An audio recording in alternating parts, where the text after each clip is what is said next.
eh, Pembina CK, kemudian Bapak Fikri, perwakilan dari Yayasan Amanah Takaful, Bapak Asef Raffi sebagai pembina cendekiawan kampung, dan juga teman-teman peserta beasiswa Amanah Bangun Desa Batch 1 tahun 2023 yang senantiasa diberikan kesehatan oleh Allah Subhanahu wa taala.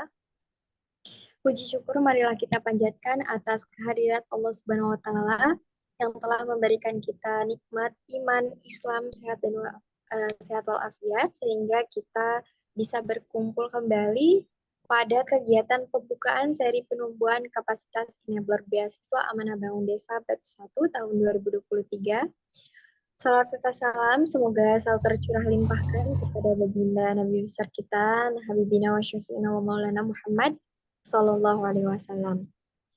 Baik. Sallallahu Alaihi Wasallam. Ya, sebelumnya izinkan saya memperkenalkan diri. Nama saya Alfia. Hari ini saya sebagai Master of Ceremony yang akan menemani hadirin sekalian dalam kegiatan pada pagi hari ini. Baiklah, izinkan saya membacakan susunan acara. Yang pertama pembukaan, yang kedua sambutan-sambutan, yang ketiga penyampaian materi, selanjutnya tanya jawab, kesimpulan, dan penutup.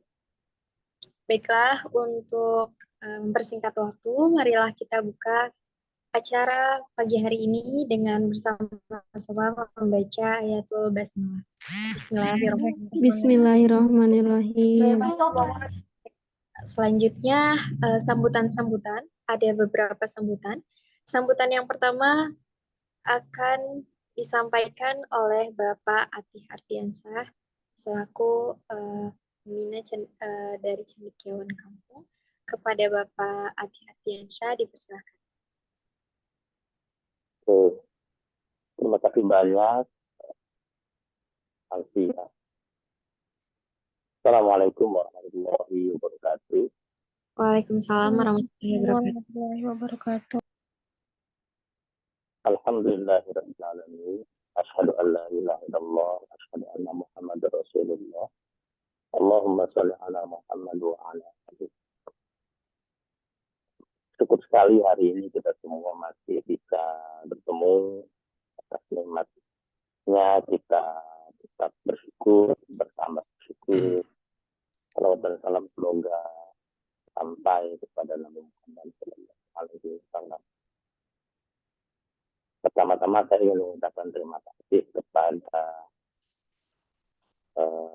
tim penyelenggara beasiswa Amanah Bangun Desa. Mbak Maulidia, terima kasih banyak atas perannya yang tak henti-henti berkoordinasi terus. Tetap sehat, Mbak Lydia. Saya Irma, terima kasih.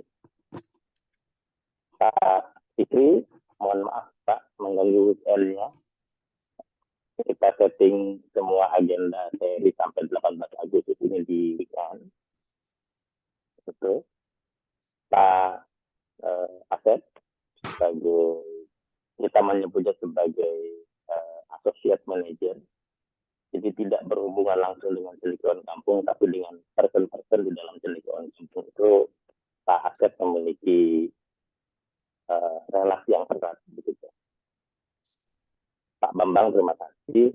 Saya sejak melibatkan Pak Bambang sejak cendekiawan kampung pertama berdiri 4 tahun yang lalu, dan alhamdulillah cendekiawan kampung masih ada, terus tumbuh. Kita pernah berbincang saat di Hotel Sebela, sayangnya Pak Bambang nggak datang waktu itu. Kita sudah menginjak 4 tahun, dan ini adalah seri pertama beasiswa Amanah Bangun Desa bersama Yayasan Amanah Takaful.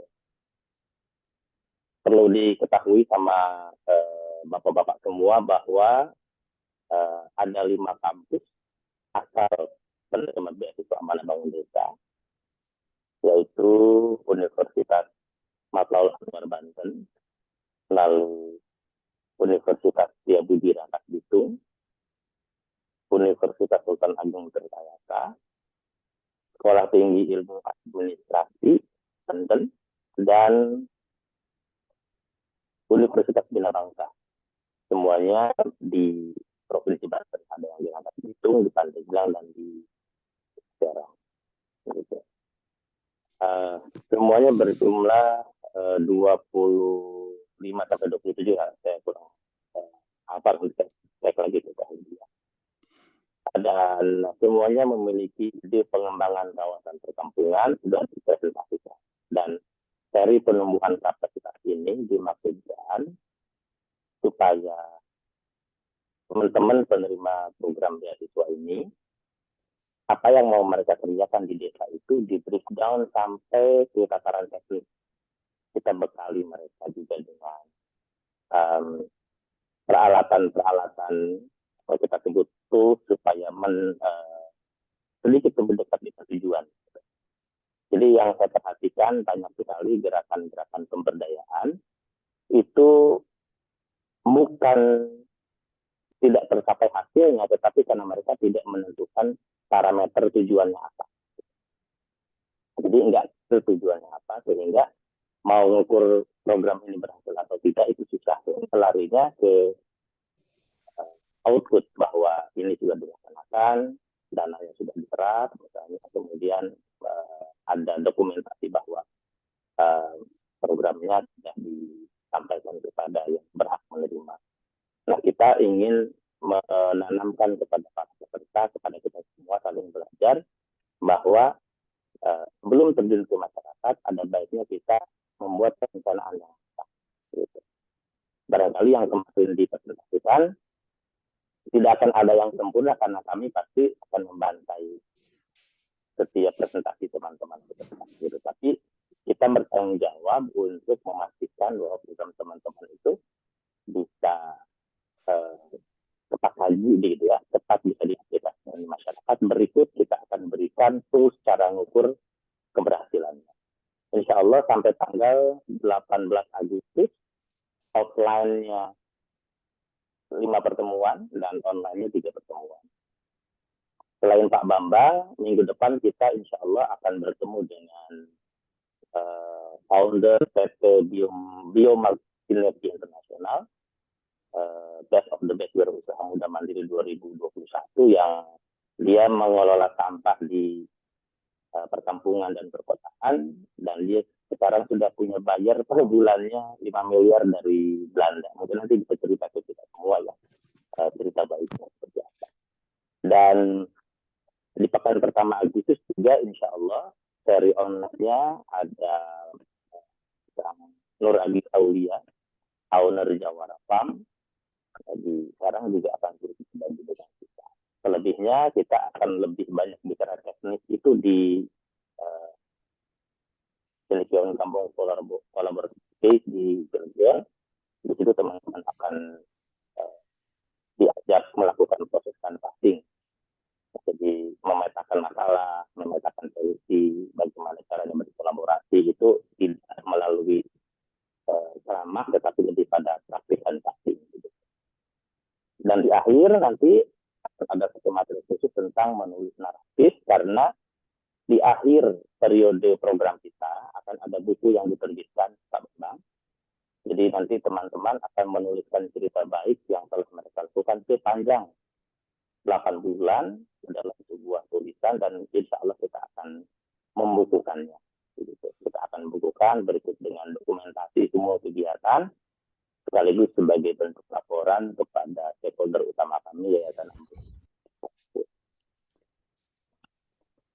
Saya kira itu dari saya membuka. Terima kasih sekali lagi, dan saya mohon maaf untuk banyak sekali kekurangan. Di sini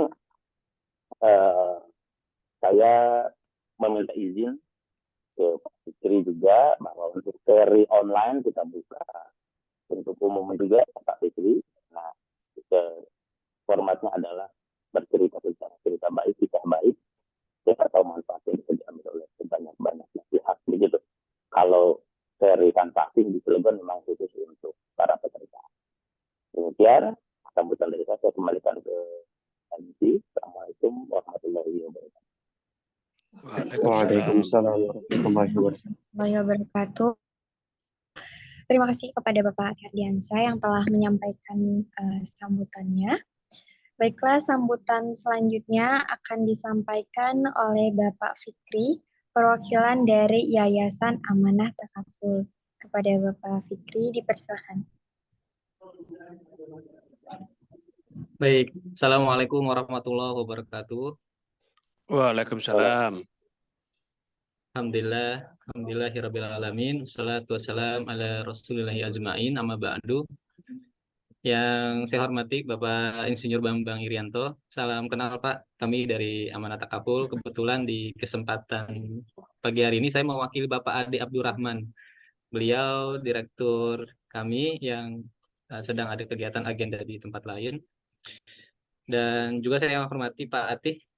Terima kasih sudah diperkenankan kembali untuk memberikan sambutan sebagai CEO sekaligus yang menjadi motor untuk kegiatan kita di beasiswa Amanah Bangun Desa. Saya sekaligus juga sebetulnya mewakili atas nama PT Asuransi Takaful Keluarga, di antara yang mensupport kegiatan ini. Di bulan lalu, Pak Bambang dan Pak Atih serta teman-teman semua, saya presentasikan ini di depan Direktur PT Asuransi Takaful Keluarga dan staf di sana, dan mereka mengapresiasi sebetulnya. Jadi saya report tentang perkembangan sudah sejauh mana persiapan dan perjalanan 20-an anak ini yang sudah kita seleksi dan memunculkan nama-nama yang siap untuk di hari ini sebutnya apa ya, penumbuhan kapasitas enabler ya, atau ini jadi launching atau seri pertama. Jadi harapan besar dari PT Asuransi Takaful Keluarga, khususnya dari Direktur PT Asuransi Takaful, bahwa mudah-mudahan ada karya dari apa yang nanti teman-teman peserta ini ikuti. Jadi pesannya termasuk juga spirit yang sama dari kami di Yayasan Amanah Takaful adalah syukuri setiap prosesnya, karena apa ya, menurut saya tidak ada bentuk syukur yang lebih baik daripada kesungguhan untuk mengikuti dan menjalani setiap prosesnya hingga kemudian menjadi karya yang sesuai dengan tema kita masing-masing ya, yang bermanfaat, yang punya impact banyak ke orang dan sekitar kita gitu. Kira-kira itu yang mesti di teman-teman peserta nanti dikuatkan betul mindsetnya.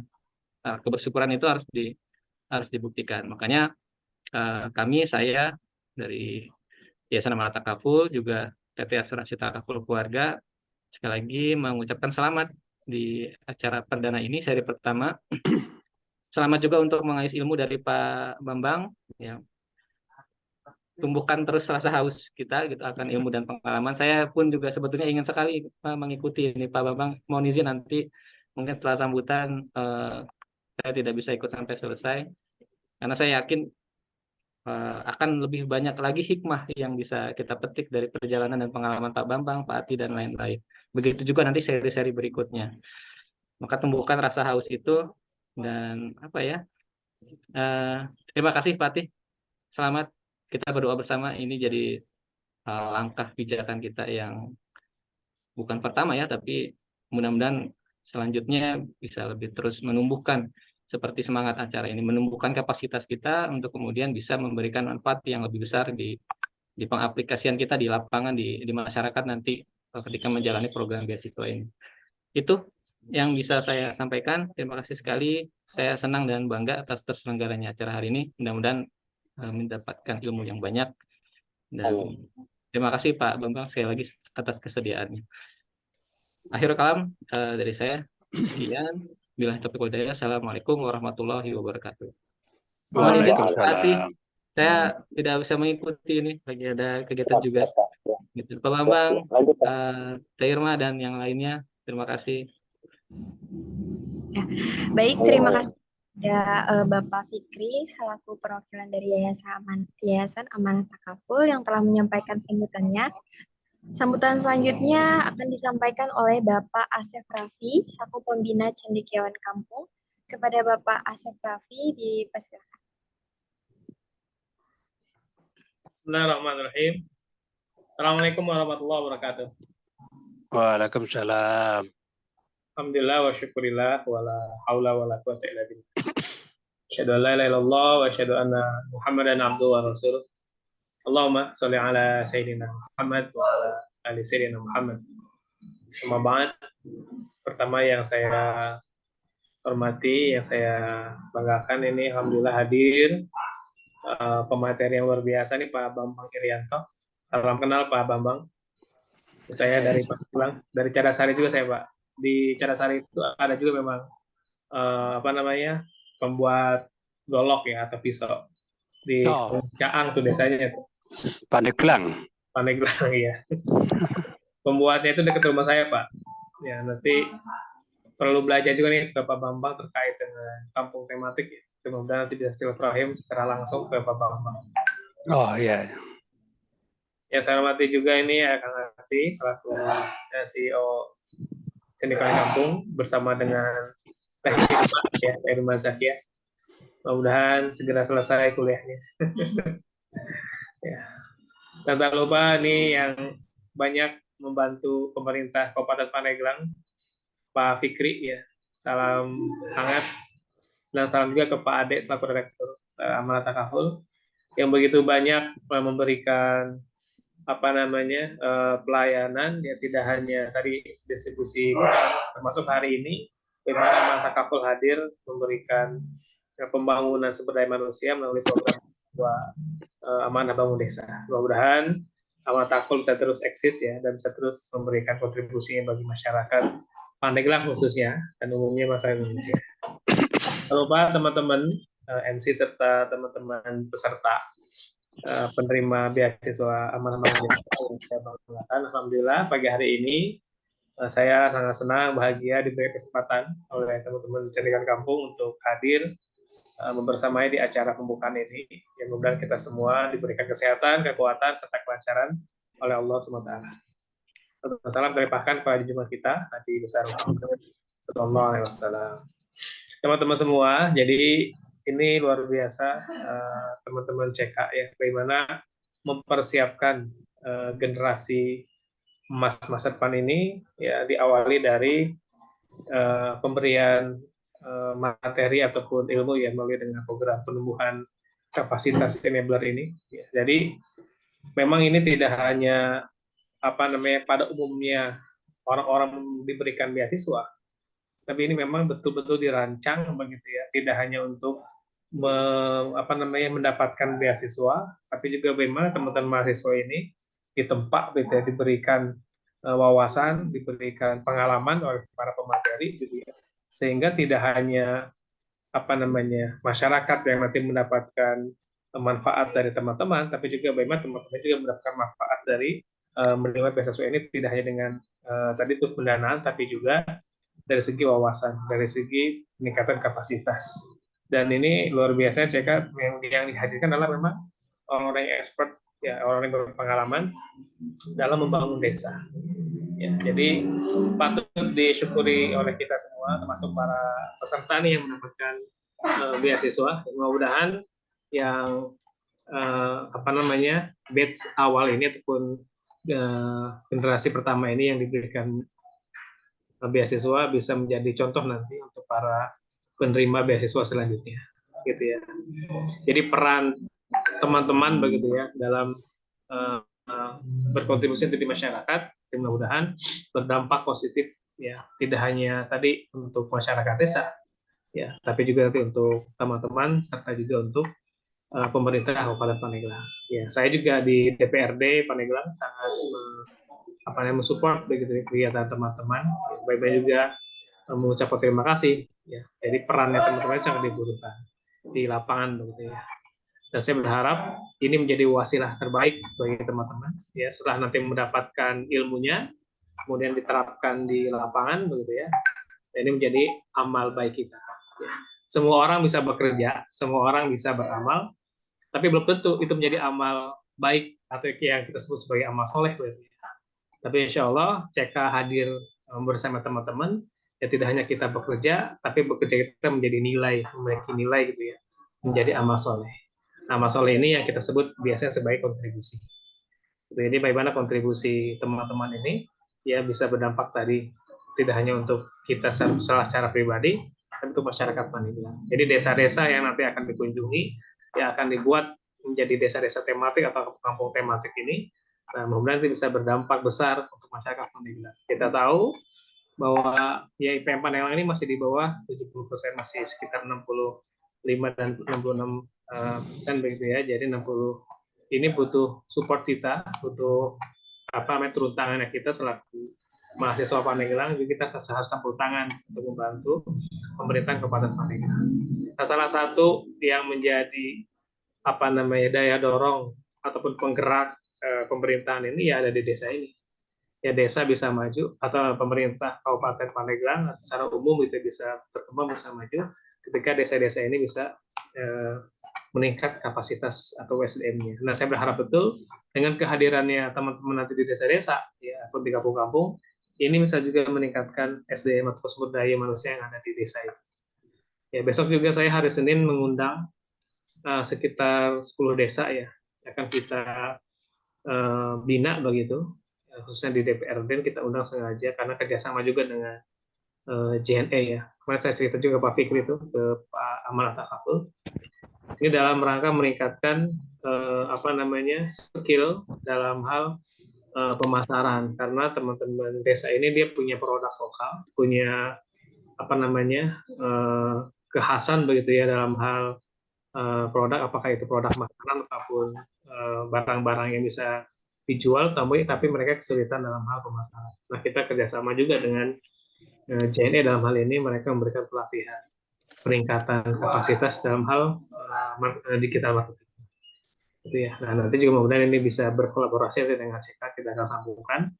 Nah, bagaimana nanti ketika ada anak-anak ataupun ada pemuda begitu ya yang bisa kita bina, nanti kita akan sambungkan dengan teman-teman CK. Karena CK juga punya program ke depannya mungkin terkait dengan laboratorium pemuda begitu ya. Saya harap itu bisa segera terwujud sehingga nanti anak-anak kampung, anak desa yang tidak tercover karena usianya udah lewat usia kampusnya, nanti bisa masuk di dalam laboratorium ini sehingga mereka bisa terus ditempa dalam peningkatan SDM.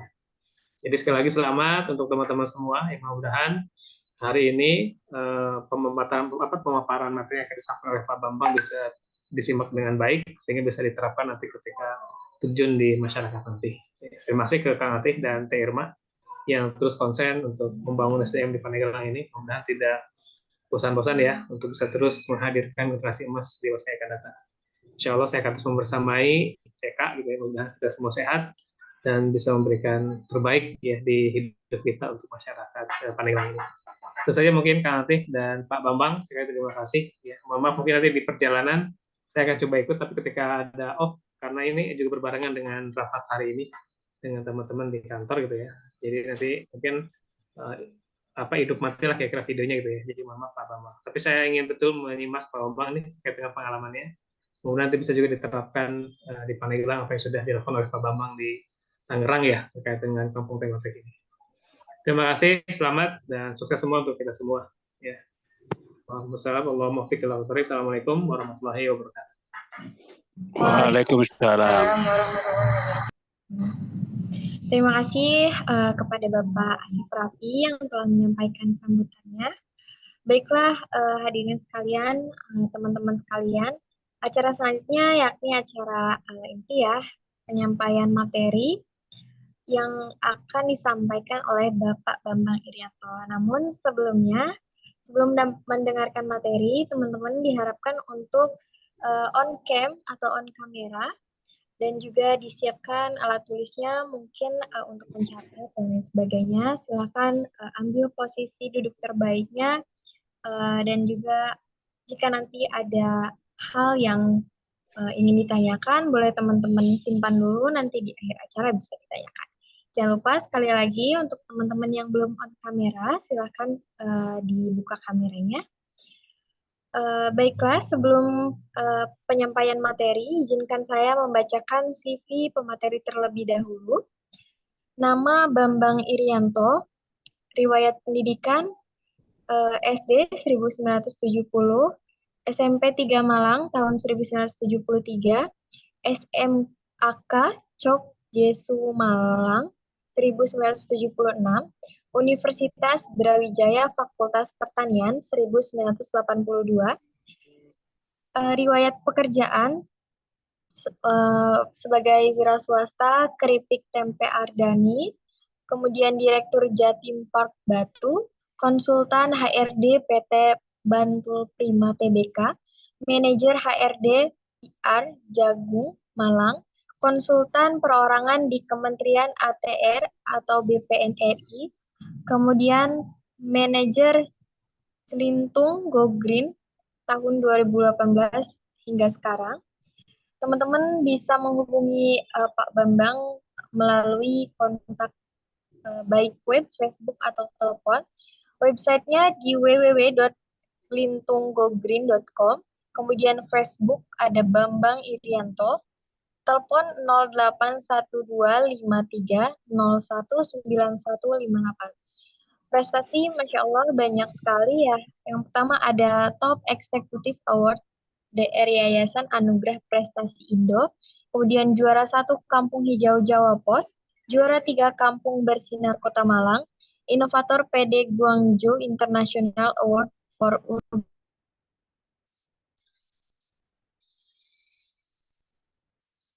Ikon Prestasi Indonesia dari Unit Kerja Presiden Bidang Pembinaan Ideologi Pancasila UKP PIP, Kampung Iklim Utama Bertropi DR Kementerian LH dan Kehutanan RI, kemudian Piala Kalpataru sebagai Pembina Lingkungan Presiden RI.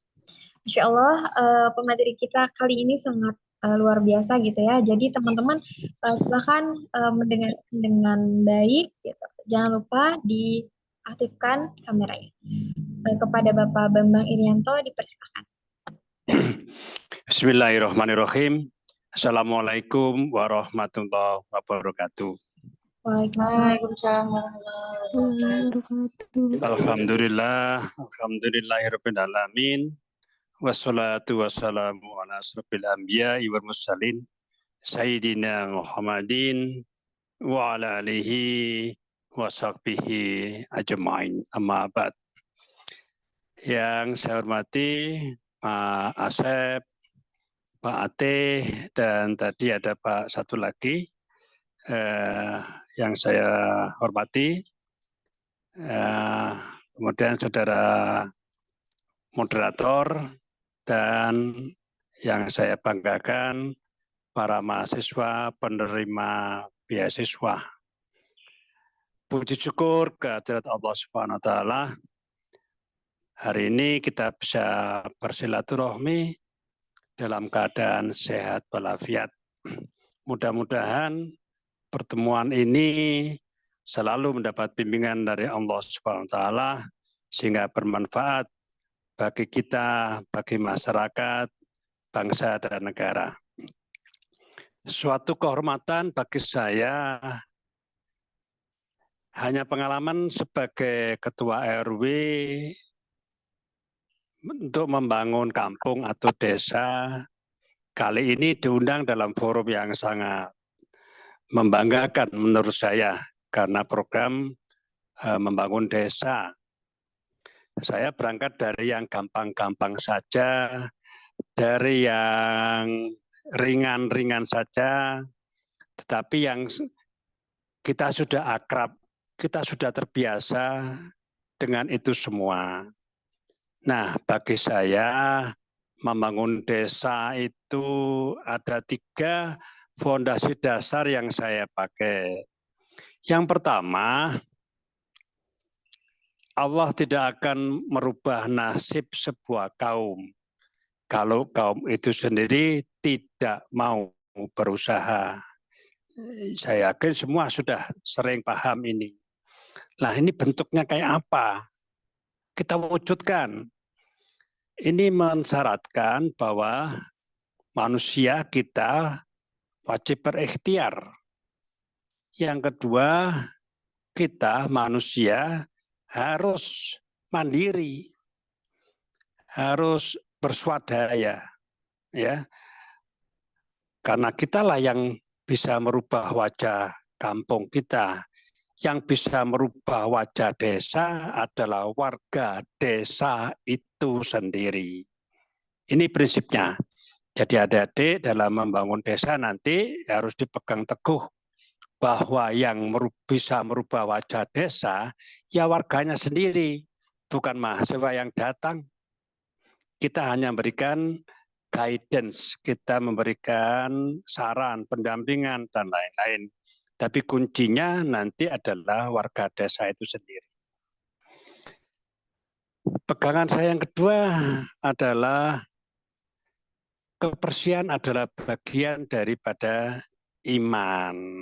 Nah, kalau kita katanya menjadi manusia yang beriman, maka ya kita harus menjaga kebersihan. Kebersihan bukan hanya dalam aspek fisik, tapi juga non-fisik, lahir dan batin.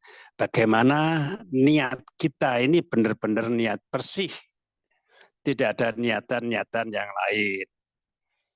Secara fisik, ya badan kita bersih, rumah kita bersih, kampung kita bersih, desa kita bersih, itu menunjukkan bahwa kalau desanya bersih ya warganya menjalankan sebagian daripada iman. Itu adalah suatu kewajiban. Yang ketiga, rumahku, surgaku. Nah, bagaimana saya tinggal di rumah saya ini, ibarat saya tinggal di surga, ya kerasan enak, suasananya tentram, keluarganya damai, bahagia, sejahtera, lingkungannya bersih, dan lain-lain. Sehingga rumahku memang surgaku, saya kerasan di rumah. Lebih luas lagi, desaku, surgaku. Bagaimana kita tinggal di desa itu kerasan, enak, damai, sejahtera, dan lain-lain. Desaku, surgaku. Karena surgaku, maka ya tentu ila yaumil qiyamah, sampai kita nanti dipanggil oleh Allah. Ila yaumil qiyamah itu dalam bahasa nasional, program-program pemerintah itu yang disebut lestari, berkelanjutan.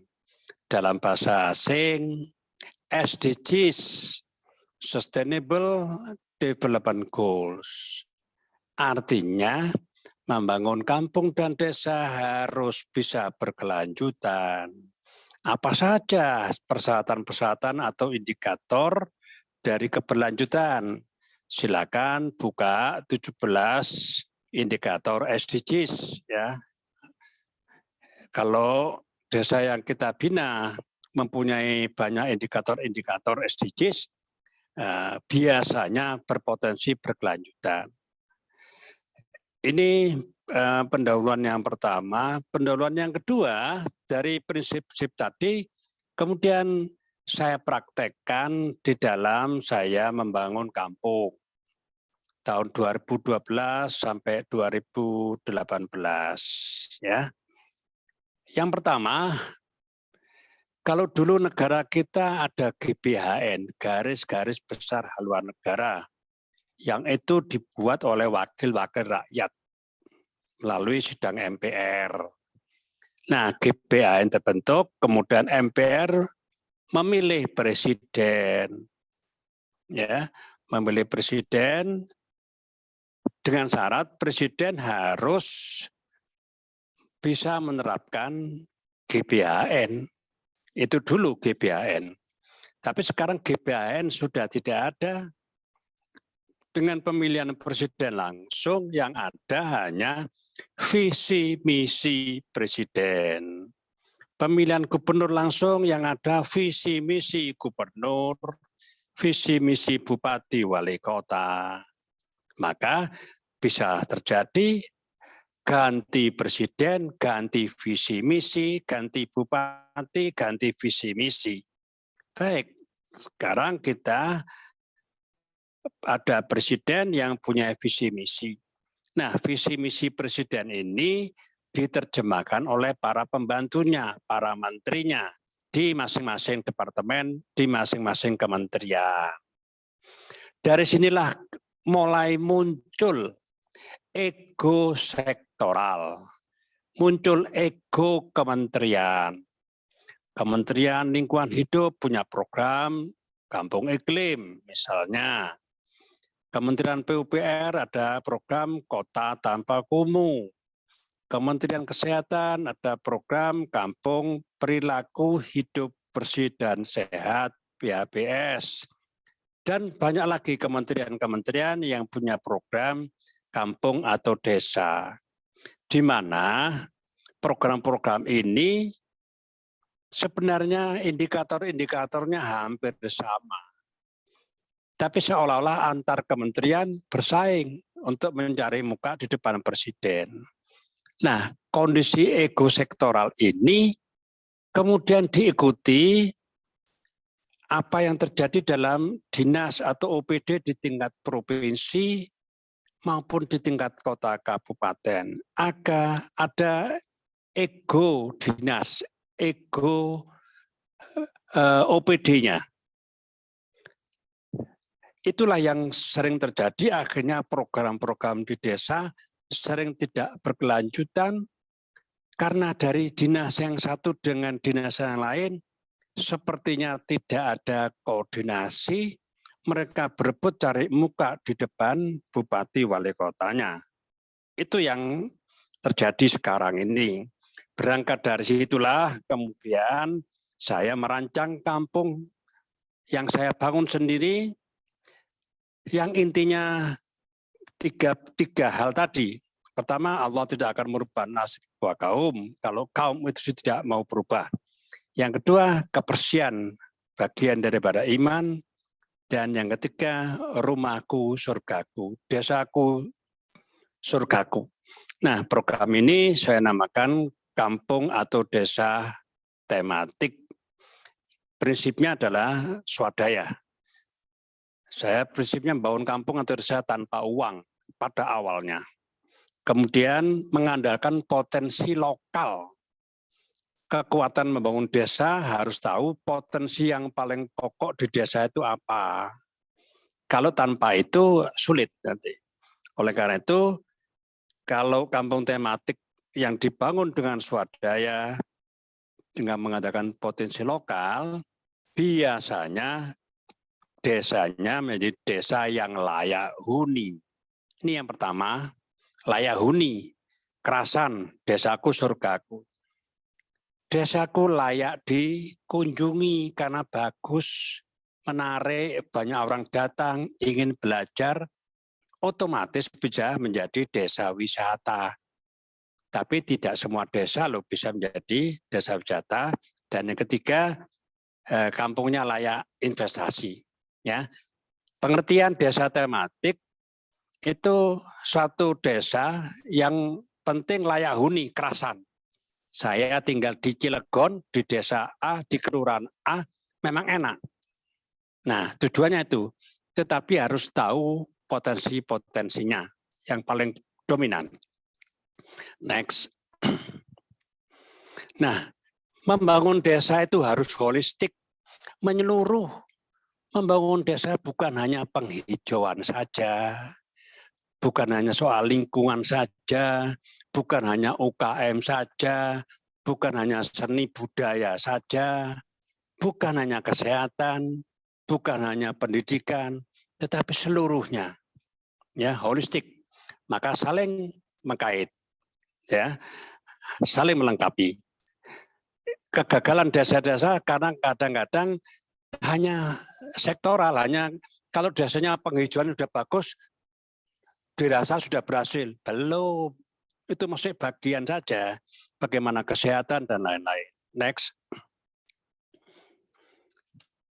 Nah, mari masing-masing lokasi desa yang kita bina dibuat peta. Lokasi ini sangat menentukan. Ya, ibarat Indonesia berada antar benua, antara samudra. Nah, itu sebenarnya sangat strategis. Singapura itu kota negaranya kecil, penduduknya kecil, tapi lokasinya di jalan raya perdagangan internasional. Maka maju dia. Nah, mari masing-masing desa kita petakan di mana letak strategis desa yang kita bina. Berapa kilo dari kecamatan, bagaimana dari pasar, dari pusat kota, kabupatennya, dan lain-lain. Cari lokasi strategis dari desa yang kita bina itu apa? Ya, next. Tahap pertama membangun desa, identifikasi. Pesan saya satu, yang melakukan identifikasi bukan kita. Kita hanya mendampingi, tapi seluruh subjek desa, warga desa, RT, RW, Pak Kepala Desa, dan lain-lain, ayo kita ajak mengidentifikasikan diri. Ya, jadi masyarakat desa harus ditempatkan sebagai subjek. Mahasiswa hanya mengarahkan. Ini prinsip bahwa Allah tidak akan berubah nasib kalau satu kaum, kalau kaum itu tidak mau berubah. Jadi yang melakukan identifikasi adalah warga. Apa saja yang diidentifikasi? Ya aspek demografinya, bagaimana kesejahteraan warganya, bagaimana kondisi sosial, seni budaya, kesehatan, pendidikan, dan lain-lain. Pendek kata, kita adakan general check up. Existing kondisi desa itu kayak apa sih sekarang ini? Nah ini harus tahu dulu, start awal. Salah start, salah menilai, biasanya nggak akan jadi. Ya, jadi tahapannya harus benar-benar hati-hati. Next. Nah, apa saja sih potensi di desa Golok di Pandeglang? Oh, mayoritas warganya pengrajin golok misalnya. Oh, di Cilegon mayoritas warganya UKM, ada buruh pabrik, dan lain-lain. Apa saja? Seluruh pekerjaan warga kita harus tahu. Lalu bagaimana sebaran umurnya? Berapa yang lansia, balita, remaja, dan lain-lain. Karena itu akan menentukan potensi yang mau kita gerakkan. Ya, next. Nah, mari kita potret wajah desa kita. Desa yang kita bina itu mana? Lokasi-lokasi yang masih nggak karu-karuan. Masuk itu buang sampah kayak begini. Ini lokasinya di Kelurahan Batu Jaya, Kecamatan Batu Ceper, Tangerang. Dipimpin oleh seorang RW Babinsa saja. Ini awalnya saya bangun ini. Sekarang 4 Juli kemarin desa ini menjadi juara 1 kampung keluarga berkualitas tingkat nasional. Ya, kayak begini. Potret mana yang masih jelek. Next. Potret yang sudah bagus, ya, mana yang sudah bagus, mana yang belum. Next. Ini warga kampung saya di Malang yang saya bina, warganya semuanya lansia, nggak ada remajanya. Karena yang para remaja pada keluar daerah, ya. Ini lansia pun bisa menjadi potensi karena tiap hari dia di rumah, sudah pensiun. Nah, kita berikan support supaya ada aktivitas, ya. Dan dengan cara ini, desa ini pada saat pandemi, zero accident COVID-19, dan itulah desa yang saya rancang menjadi kampung tangguh, yang akhirnya direplikasi di Jawa Timur, Kampung Tangguh Semeru, direplikasi di Jakarta, Kampung Tangguh Jaya, dan akhirnya seluruh Indonesia oleh Mabes Polri, Kampung Tangguh, berawal dari kampung lansia ini. Next. Nah, potensi kalau di kampung ya nggak ada gunung, nggak ada laut kalau kampung perkotaan, ya. Ini kampung saya, adanya tembok-tembok. Tapi kalau tembok dapat sinar pagi sampai sore, itulah saya jadikan potensi dengan vertical garden dan lain-lain. Kita harus tahu potensi di desa kita. Next. Nah, kalau di desa potensinya apa? Ini di lereng-lereng Semeru, Lumajang. Oh, desanya desa pegunungan, banyak kebun teh, kopi, itu potensinya. Kalau desa, ya. Kalau Kampung Golok tadi kan ada Pengusaha Golo. Di dekat ujung kulon ada suatu desa pilihan saya, potensinya kawasan hutan. Ya, mari kita lihat potensi desa. Next, budaya. Nah, yang perlu saya jelaskan di sini, budaya itu bukan hanya kesenian saja. Budaya itu dalam artian luas termasuk etika, budi pekerti, sopan santun, akidah, akhlak. Nah, jadi sekali lagi membangun desa bukan hanya soal tanam-menanam. Akidah akhlak warga desanya kayak apa? Oh, ini ada tamu, ini di Kelurahan Pasar Baru, Kecamatan Karawaci. Kalau saya masuk kampung, warga langsung saling mengopi hormat. Itu saya ajarkan begitu, ya, menghormati orang tua. Jadi sekali lagi budaya itu bukan hanya kesenian seperti yang ada sebelah kanan itu. Kesenian ya bagian, kita kembangkan kesenian di desa kita, tapi harus aspek akidah akhlak, apalagi generasi muda sekarang, ya harus dibangun akidah akhlaknya. Next, kesehatan, apa gunanya desanya desa yang bagus, juara nasional, tapi kalau warganya sakit-sakitan, percuma. Maka di semua desa binaan namanya posyandu mutlak, posyandu lansia, posyandu balita, bahkan ada juga posyandu remaja. Ya, kesehatan warga. Next.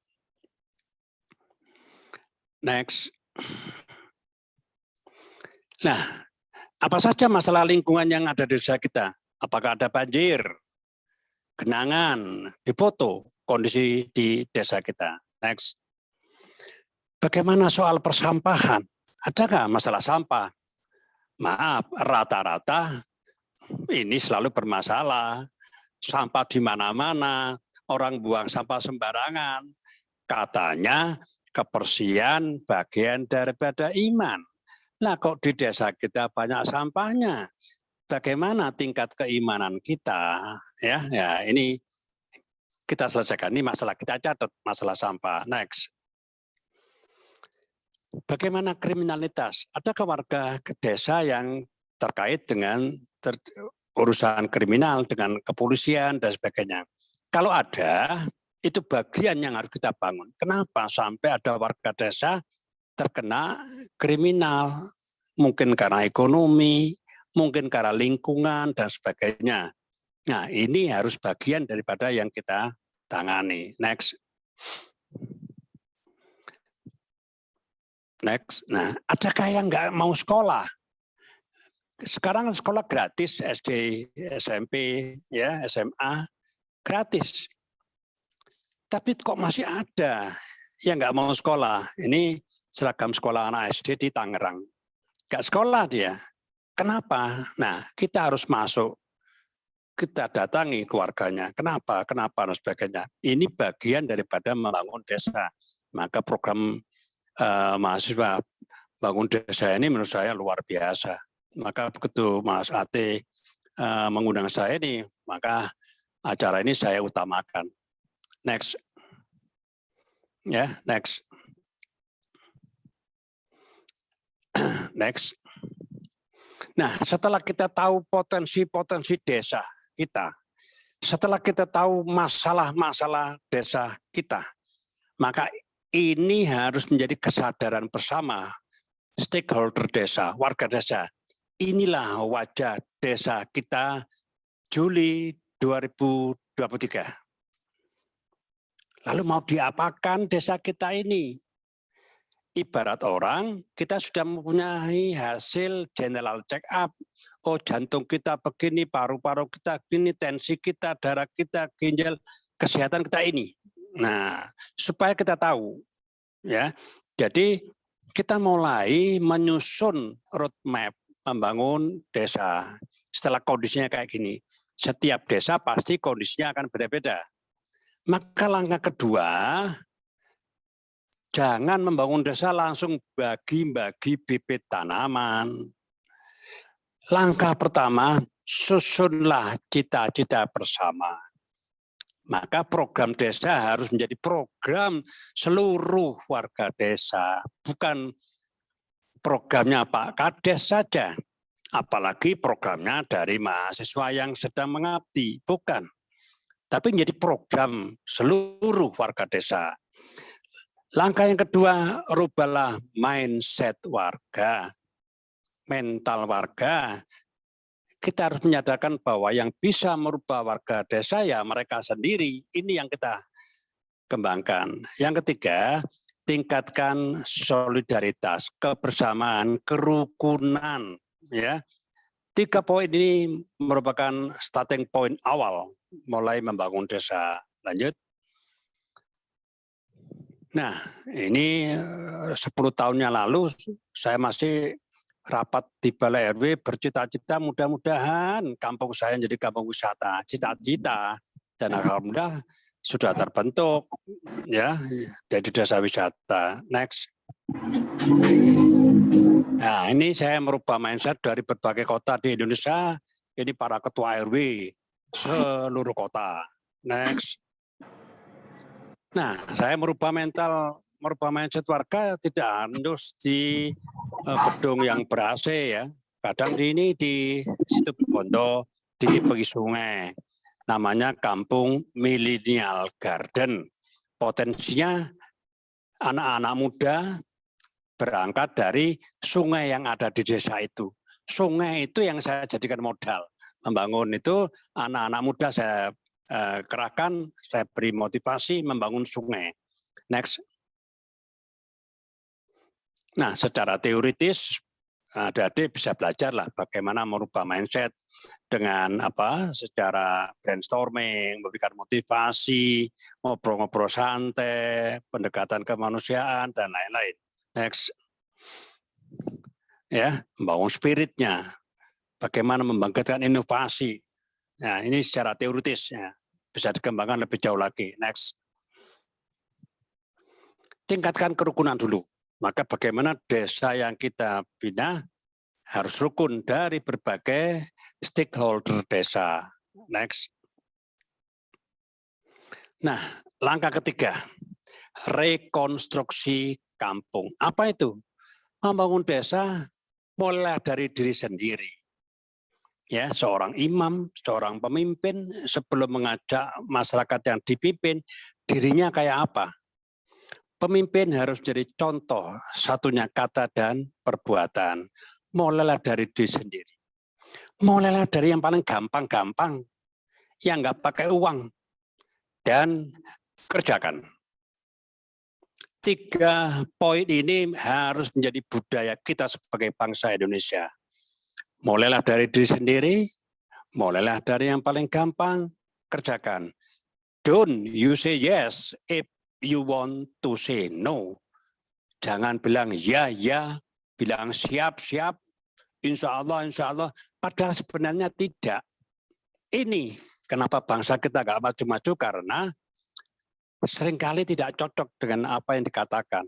Ya, mulai kita bangun budaya kita dari diri sendiri, dari yang paling gampang kerjakan. Next. Nah, saya sebagai ketua RW saya turun langsung. Yang dorong gerobak, ambil sampah, berikan contoh. Pemimpin nggak boleh hanya main perintah, hanya mengarahkan saja, harus turun langsung. Next.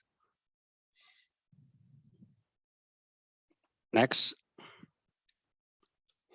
Dari paling gampang, ini di kampung saya, anak SD, katanya Pak RW membangun lingkungan nggak boleh pakai uang. Dia punya sepatu-sepatu jebol dikumpulin, dikasih tanah, dia nanam toga, ternyata gambar sepatu, lokasi sepatu ini viral. Banyak bupati, wali kota, gubernur, menteri datang ke kampung saya waktu itu, yang ditanyakan adalah di mana lokasi sepatu jebol itu. Itu menunjukkan bahwa penghijauan tidak selalu dengan uang kok. Tanaman toganya nggak tahu dia hidup di sepatu jebol, sama saja. Yang penting tanahnya subur. Next. Mulai dari paling gampang ini bisa dari botol-botol, dari apa saja. Next. Kemudian kita mulai belajar tata cara menanam. Ini kalau masuk di dalam bidang lingkungan ya. Silakan nanti masuknya di bidang apa? Bisa UKM, bisa pendidikan, bisa lingkungan, dan lain-lain. Tergantung kondisi desanya. Ini kebetulan membangun potensinya soal lingkungan. Maka pertama asal tanam, kemudian mutu tanaman. Bagaimana memupuk, membibit, dan seterusnya. Next. Lalu harus ada teknologinya. Agroinovasi kalau bidang pertanian, di bidang seni budaya apa teknologinya, inovasinya apa, bidang UKM apa, pendidikan apa. Harus ada aspek inovasi teknologinya. Di bidang pertanian ada agroinovasi. Next. Agroinovasi ada self watering, nanam cabai, nggak perlu nyirami tiap hari, 3 bulan langsung panen. Karena pakai teknologi. Next. Ya, nah, sky garden, vertical farming, era ke depan, era vertical farming. Lahan semakin terbatas, sawah-sawah di Banten sudah banyak menjadi pabrik, lahan pertanian berkurang, maka mulai sekarang kita harus belajar bertani naik ke atas, sky garden. Next. Next. Nah, ini di Jatiuwung, Tangerang. KWT Kemasimpan, ini KWT terbaik seprovinsi Banten. Jadi kebun-kebun desa kita, buatlah tempat-tempat yang instagramable, yang menarik. Sehingga warga desa sering kumpul di situ, selfie-selfie. Tidak hanya sekedar tanam menanam, bosan. Ya, bosan kalau hanya tanam-menanam, tapi tempat-tempat di desa kita memang menarik, indah. Sehingga warga desa nggak perlu rekreasi keluar desa. Di desanya sudah menyenangkan. Bahkan orang luar desa bisa masuk ke desa kita. Itulah menjadi desa wisata. Ya, jadi perindah. Ini estetikanya. Memang ini harus ada mata kuliah gardening ya, pertamanan. Ya, kita otodidak saja. Next. Nah, ini di kampung saya, vertical garden dari tanaman krokot, murah meriah, tapi saya bentuk tulisan 3G Glintung Go Green. Ya, di bawah itu ada tempat cuci tangan. Itu 2016-2017 saya bangun kampung sudah berstandar WHO. Kampung sehat berstandar WHO. Di kampung ada 7 titik yang saya semprot dengan desinfektan sprayer untuk membunuh virus dan bakteri. Saya belum tahu kalau akan ada COVID. Oleh karena itulah kampung saya memang kampung yang bebas COVID-19. Next. Next. Lanjut.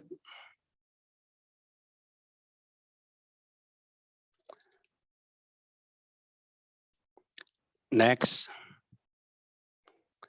Nah, tahap keempat. Kemampuan kita pastilah terbatas, maka harus konsultasi ke berbagai pihak. Malu bertanya sesat di jalan. Kemudian kerjasama antar desa, desa dengan pemerintah, desa dengan akademisi, seperti yang sedang kita lakukan, dengan dunia usaha, lalu harus ada inovasi-inovasinya. Tahap konsultasi, ya next. Ini saya membangun kampung karena kampung saya banjir, saya konsultasi ke jurusan pengairan teknik, Fakultas Teknik Brawijaya. Next. Membangun kampung saya konsultasi di Kementerian Agraria, bahwa membangun desa yang sudah berhasil sebenarnya meningkatkan sumber-sumber keagrariaan. Desanya kalau bagus, maju, harga tanah biasanya naik. Oleh karena itulah kemudian saya konsep namanya Desa Reforma Agraria, Kampung Reforma Agraria. Kampung Golok Pandeglang itu Kampung Reforma Agraria, saya keliling di seluruh Banten itu kerjasamanya dengan Kementerian Agraria dan Tata Ruang, BPN. Tapi sayang, ganti pemimpin, ganti Kakanwil, ganti program. Sehingga saya belum datang lagi ke Pandeglang. Saya sebenarnya jatuh cinta dengan kota Pandeglang, kota tua seperti Malang. Cuma semalam saya nginep di Pandeglang. Next. Nah, kolaborasi kerjasama. Bangun desa nggak bisa sendirian. Saya hanya sebagai RW. Saya bersurat ke semua perguruan tinggi yang ada di Malang. Tetapi bersurat itu bukan minta bantuan. Menyampaikan, ini loh, desa yang saya bina masalahnya ini. Kami sudah melakukan hal-hal seperti ini. Tapi masih ada hal-hal yang belum diselesaikan. Mohon Pak Rektor, mohon Pak Dekan, mohon Pak Desan, Pak Dosen, kami dibina, kami didampingi. Nah, dari situlah mulai perguruan tinggi datang ke desa kita untuk melakukan pendampingan. Saya juga bersurat ke TNI Polri, ke Kapolres, Dandim, pemerintah kota, kabupaten, ke BUMN. Di Serangan juga banyak BUMN, antara lain Pegadaian. Pegadaian itu BUMN. Sekarang program Pegadaian CSR-nya banyak. Kalau butuh uang, butuh modal, pergilah ke Pegadaian. Sangat murah, lebih murah daripada perbankan. Bahkan Bank BJB kerjasama dengan BBN dan kampung yang saya bina di Tangerang kemarin memberikan bantuan tanpa bunga, tanpa jaminan, asal desanya menjadi desa reforma agraria. Nah, kalau desa-desa yang dibina oleh adik-adik ini, bisa jadi akan, kalau berminat, saya koneksikan dengan Kanwil BPN Banten.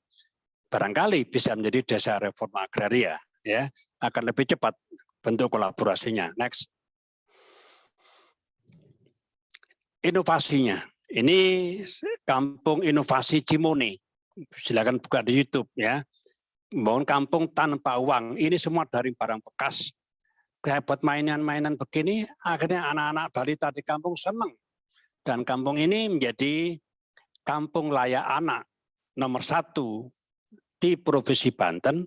Saya akseskan dengan UI, dengan LPDP. Maka mahasiswa yang mau ke luar negeri biasanya sebelum berangkat ada pengabdian di kampung ini. Ya, bangun kampung tanpa uang. Next. Nah, ini juga di tempat saya, lantai 3 saya jadikan kebun jeruk. Ini Kepala Dignas Bogor datang ke tempat saya belajar roof garden, inovasi. Next. Reuse garden, saya bangun kampung semuanya dari barang bekas. Cari bakul-bakul, ceret yang bekas-bekas yang saya kumpulkan, didesain, ternyata viral. Kemarin Pak Muldoko, Kepala Staf Kantor Presiden datang ke kampung saya, yang dicari taman barang bekas. Maka adik-adik yang turun ke desa, nanti warga desa suruh ngumpulin barang-barang bekas. Jadikan media tanam, lalu atur estetika seninya bagaimana. Ya, wah akan menarik itu. Next. Ini taman barang bekas. Ini potnya dari bekas mesin cuci, lebih kuat. Ya, taman barang bekas. Next. Next. Branding kampung. Nah, ini tahap mulai sulit. Next. Setiap kampung harus punya branding. Tapi branding kampung harus milik bersama. Tidak boleh ditentukan oleh Pak Kepala Desa, Pak RW. Merah putih bukan hanya kehendak Bung Karno dan Bung Hatta, tapi kehendak seluruh rakyat Indonesia. Itu branding. Mensyaratkan ada musyawarah. Masyarakat selalu di depan, masyarakat jadi subjek. Apa nama desa kita? Nama desa dengan branding atau tematik itu beda. Di Tangerang ada Kampung Markisa. Saya tanya berapa pohon markisanya? Ada 2, Pak Guru. Apa saja produk-produk olahan markisa? Belum ada. Lah kok gapura di ujung kampung sudah disebut Kampung Markisa. Kalau ada orang datang belajar markisa bagaimana? Ternyata dia bilang, markisa itu singkatan. Mari kita sadar. Singkat markisa. Nah, banyak branding kampung itu hanya menyusun suatu kata singkatan dari apa.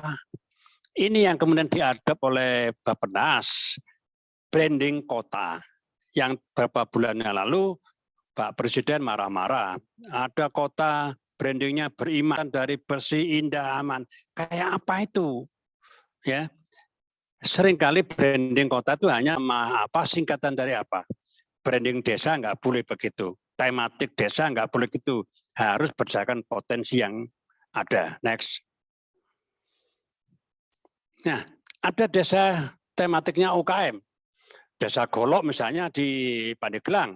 Memang banyak warga yang punya usaha golok. Maka desa golok benar. Tapi yang dibangun tidak hanya golok. Kebersihannya masih kurang.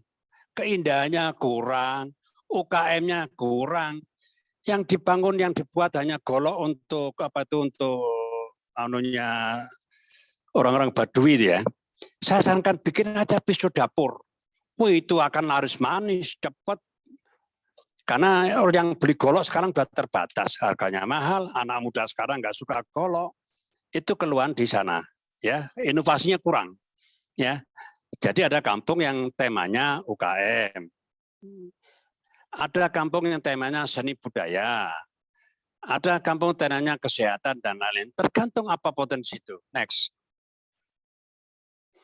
Kalau belum ketemu brandingnya atau temanya, yang penting jalan dulu. Yang penting jalan dulu. Nah, dalam proses setahun 2 tahun kita akan tahu, oh ternyata branding desa saya ini. Ya, jalan dulu. Next. Nah, tahap ke-6 peningkatan kapasitas. Kalau warga desa sudah bergerak, mereka akan menemukan banyak kesulitan-kesulitan. Disinilah baru pemerintah desa, kecamatan, kabupaten datang. Desa ini butuh apa, pelatihan apa, dan sebagainya, sesuai dengan kebutuhan. Maaf yang terjadi selama ini, pemerintah kabupaten untuk tahun depan sudah merancang, ada BIMTEK bidang ini di desa-desa. Padahal di desa itu tidak membutuhkan. Yang penting sudah dianggarkan, sudah cair, acara sudah selesai, itu saja. Tapi kalau kita bangun desa, peningkatan kapasitas BIMTEK-nya memang benar-benar kebutuhan real di lapangan. Next. Ya, nanti desa yang bergerak, manusianya harus punya kompetensi. Nah, desa-desa yang saya bina, selalu saya ikutkan uji kompetensi di BNSP, Badan Nasional Sertifikasi Profesi, supaya warga desa tidak tertinggal di era revolusi industri 4.0. Orang kampung desa nggak boleh tertinggal. Ya, next. Nah, ini uji kompetensi sertifikat dari BNSP. Warga-warga sekitar Bandara Soekarno-Hatta, saya ikutkan uji kompetensi di bidang pertamanan. Akhirnya banyak direkrut oleh Angkasa Pura II. Direkrut oleh hotel-hotel. Ijazah formalnya hanya sebagai syarat, tapi soft skill yang bertaraf nasional bahkan internasional dari BNSP. Next. Nah, ini BIMTEK tentang budidaya. Next. Tentang persampahan. Next. Kalau sudah bergerak baru ada peningkatan bidang ya. Next. Tentang persampahan, menggunakan barang baru, barang sisa. Next. Ya, persampahan. Next. Nah, pelatihan tentang UKM. Bagaimana pengrajin golok itu teknologinya ditingkatkan. Masa mulai dulu sampai sekarang sama saja. Saya lihat, waduh, tertinggal ya. Peningkatan tentang UKM. Next. Ya. Tentang buah dan sayur, saya sarankan di desa-desa kan banyak tanaman, sayur-sayuran, banyak buah-buahan. Nah, nanti saya ajari bagaimana membuat jus sehat buah dan sayur. Sehingga warga desa menanam sayur itu, menanam buah, memang kebutuhan untuk kesehatan. Bukan karena ada lomba. Kebanyakan orang membuat KWT, kebun sayur karena ada lomba. habis lomba kemudian sayurnya mati. Ya, next. Ini soal konservasi air. Kalau ada yang soal banjir, nanti kita dalam. Next. Ya, ini temuan-temuan saya, biopur injeksi, ada injection well, sumber injeksi, karya Rektor Brawijaya. Next. Ya, sumur fungsi ganda karena karya Rektor ITN Malang. Next. Ini soal konservasi air. Next. Ya, nah yang bisa dilakukan sekarang ada ke desa rain water harvesting, pemanenan air hujan. Air hujan yang jatuh di rumah warga, tampunglah di drum-drum. Besok siram-siram, cuci motor pakai itu.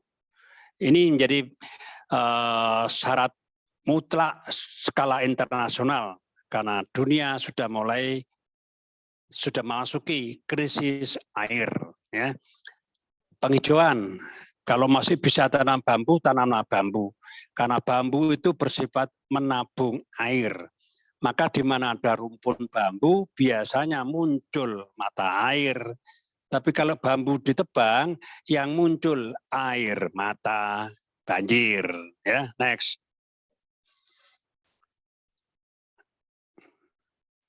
Next. Nah, edukasi yang menyenangkan. Desa yang kita bantu, kita bina harus edukatif, harus rekreatif. Kalau tahapannya benar, tidak terasa ternyata desa kita menjadi desa wisata, desa yang rekreatif. Kenapa? Ada ilmunya. Orang datang ke desa kita, dapat ilmu apa sih? Kalau melihat keindahan, ngapain ke desa, ke kampung? Ke tempat-tempat rekreasi saja indah.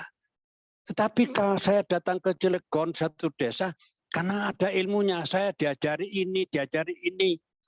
Maka semua kampung, desa harus ada edukasi yang diberikan pada pengunjung. Jangan pengunjung datang ke desa itu hanya selfie. Ya, mohon maaf, pengalaman awal saya membangun Jawa Timur Park. Saya Direktur Jatim Park merancang pertama kali. Semua objek Jatim Park Group selalu edukatif. Ada science center, ada taman agro, taman sejarah, ada museum angkut, semua edukatif. Nah sekarang bagaimana desa-desa yang kita bina dari masa itu nanti ada, setiap desa ada edukasi yang diberikan pada pengunjung. Kalau ada, desa itu punya potensi untuk berkelanjutan. Next. Ya, ini di kampus saya KWT-nya kebunnya sedikit. Saya kasih tulisan Eko Edupak. Akhirnya BRI datang, dibiayai BRI. Sabtu pengunjungnya anak-anak TK belajar di kampung saya. Next. Nah, pendampingan. Nanti adik-adik kalau sudah masuk desa, sudah bergerak, saran saya mutlak ada tahap pendampingan. Kalau saya ada waktu, ada kesempatan, dan saya diundang, saya ingin lihat desa-desa yang dibina adik-adik itu bagaimana, nanti saya bisa memberikan saran pendapat. Atau minimal, saran saya pada Pak Ate dan lain-lain, program pendampingan 20 mahasiswa di desa saya ini buatlah grup WA pendampingan desa. Nah, kalau diizinkan saya diundang, sehingga saya bisa memberikan arahan anytime. Oh, adik mahasiswa A di desa A, mahasiswa B desa B, problemnya apa, di share di situ kita saling belajar. Saya berikan masukan, saya berikan contoh-contoh desa-desa yang saya bina di seluruh Indonesia yang bagus apa, sehingga ada transfer of knowledge, sehingga adik-adik akan lebih cepat di dalam membina desa. Pendampingan. Next. Ya, ini saya selalu kalau pendampingan masuk ke desa, saya detail orangnya. Biasanya lurah, camat, kepala desa mengikuti saya pelusuan di kampung-kampung dan desa. Next. Ya, ini di Lumajang. Next. Pendampingan. Nah, membangun desa harus bisa masuk tahap green business, tahap komersialisasi. Yang perlu saya tegaskan, komersialisasi di sini bukan untuk orang per orang, bukan untuk personal, tetapi kesejahteraan warga. Di mana alamatnya sila kelima keadilan sosial itu di mana? Jelas ya, kalau bangun desa tahap ini warganya sejahtera. Baldatun toibatun warupun gofur itu bagaimana wujudnya? Inilah desa yang sudah masuk tahap green business. Next. Ya, green business. Tujuannya kesejahteraan warganya, bukan orang per orang. Membangun desa itu pada dasarnya meningkatkan kesejahteraan warga. Next. Nah ini, bangun desa harus holistik. Pada dasarnya membangun desa itu membangun manusianya, bukan gorong-gorongnya, bukan paritnya saja. Tapi yang penting adalah membangun manusianya. Persoalannya, manusia itu akan bergerak kalau ada yang diterima. Insentif. Siapa berbuat apa, dapat apa, hukum alam. Target akhir membangun desa adalah kesejahteraan warganya. Inilah tahap green business. Next. Nah, nanti ada pelatihan tentang UKM. Ya. Biasanya desa yang bergerak, UKM-nya kemudian bermunculan. Maka UKM kita sebagai tulang punggung kesejahteraan harus ada pembinaan khusus. Next. Nah, masalah-masalah yang muncul di desa setelah desa bergerak pasti banyak masalah. Ya, masalah yang pertama keuangan. Wah, kalau kampungnya maju banyak kunjungan, geger perkara uang. Maka pembukuannya, akuntansinya harus benar-benar bagus. Yang kedua, kepemimpinan, leadership. Kemudian pembagian peran, jangan semua urusan ditangani oleh Pak RW saja, oleh Pak Kades saja. Kemudian regenerasi, siapkan anak-anak. Era ke depan itu menyiapkan anak-anak menghadapi bonus demografi. Dan terakhir masalahnya adalah jenuh. Wajar, bangun desa kadang-kadang jenuh. Next. Next. Ya, ini kampung wisata. Ya, tidak terasa kampungnya akhirnya jadi kampung wisata. Yang dipelajari adalah kampung lansia, tentang lansia. Ini di kampung yang saya bina di Malang sekarang. Next. Next. Ya, kampung lansia. Next. Ini Ibu Wali Kota Samarinda. Modalnya hanya melihat kampungnya bersih, anytime, everywhere, tidak ada sampah. Nah, maka desa yang kita bina, yang pertama kebersihan dulu. Next. Ya, tidak ada sampah. Next.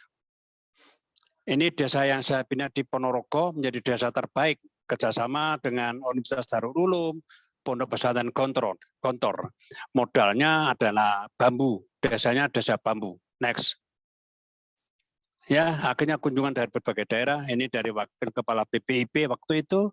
Ada Wakil Menteri Agraria Tata Ruang, bahwa desa saya, kampung saya menjadi laboratorium reforma agraria. Next. Next.